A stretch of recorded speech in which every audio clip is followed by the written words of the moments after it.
Assalamualaikum warahmatullahi wabarakatuh. Sebelumnya, terima kasih atas kesempatannya. Saya Karismatul Amalia, Angkatan 24, akan menjadi pemateri untuk tutor UTS dan UAS untuk Angkatan 2025. Baik, langsung saja untuk rekan Aklis bisa share screen-nya ya.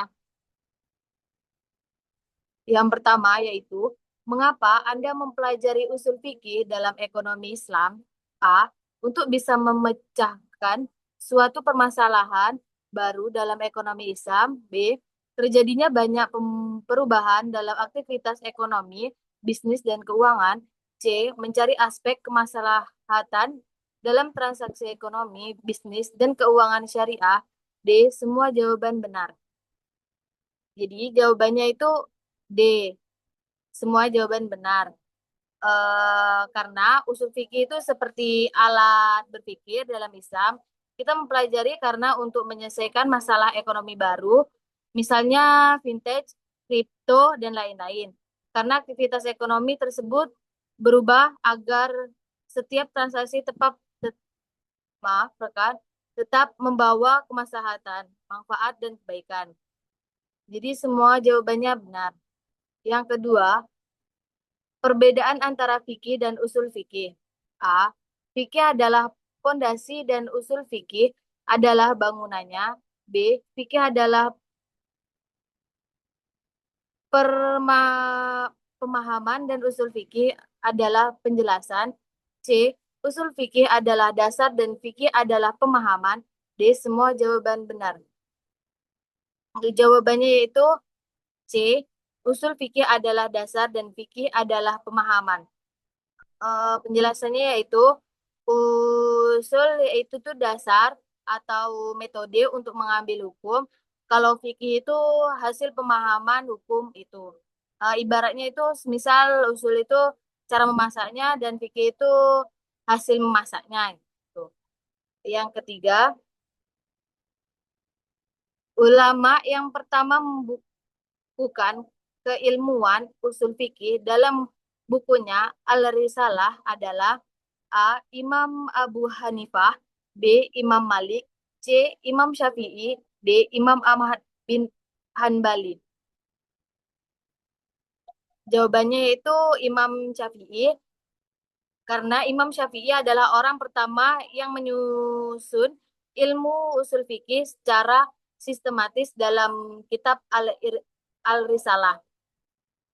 Yang keempat, usul fikih secara etimologi atau bahasa adalah A.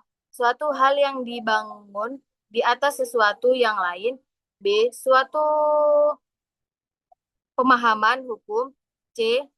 Esensi hukum syariah. D. Dasar atau pondasi hukum syariah. Jawabannya yaitu dasar atau D. Dasar atau pondasi hukum syariah. Dikarenakan usul yang artinya akar, dasar, atau pondasi. Jadi usul fikih itu dasar dalam memahami hukum Islam. Yang kelima, so di next.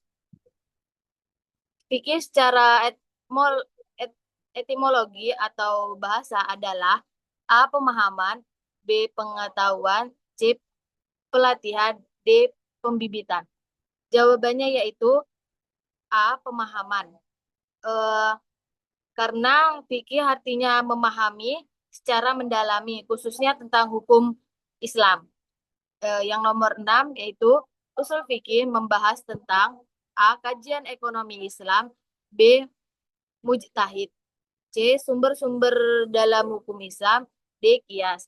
Jawabannya yaitu C. Sumber-sumber dalam hukum Islam. Karena usul fikih fokus pada Al-Quran, hadis, ijma, dan kias. Jadi bukan langsung praktek ekonomi, tapi cara mengambil hukumnya. Yang ketujuh, yaitu salah satu manfaat mempelajari usul fikih dalam ekonomi kecuali A. Menganalisis fatwa, B. Membuat fatwa, C. Mengetahui cara pengambilan hukum, D. Semua jawaban salah. Nomor 7, jawabannya D. Semua jawaban salah. Pilihan A, B, B, C itu semua benar. Manfaatnya menganalisis fatwa, membuat fatwa, mengetahui cara mengambilnya hukum.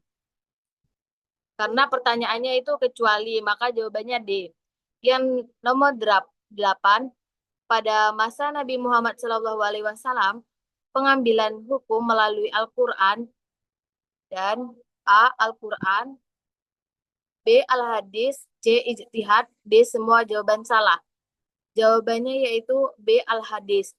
Karena selain Al-Quran, sumber hukum saat itu adalah hadis, ucapan, perbuatan Nabi.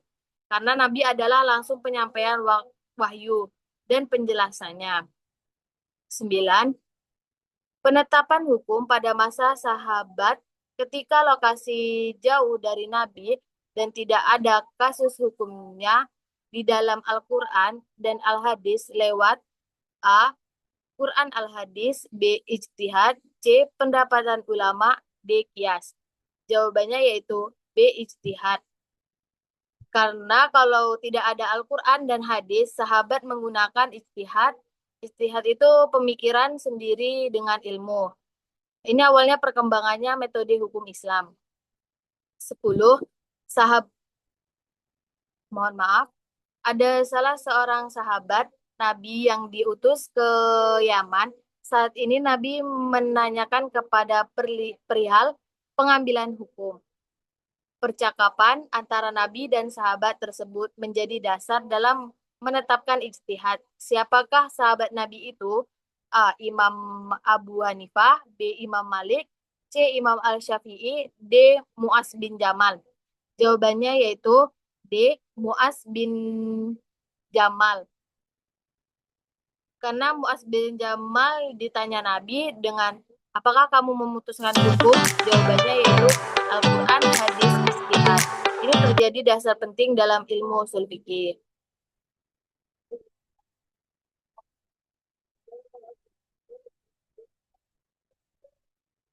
Maka cukup sekian dari penjelasan usul fikih. Terima kasih. Assalamualaikum warahmatullahi wabarakatuh.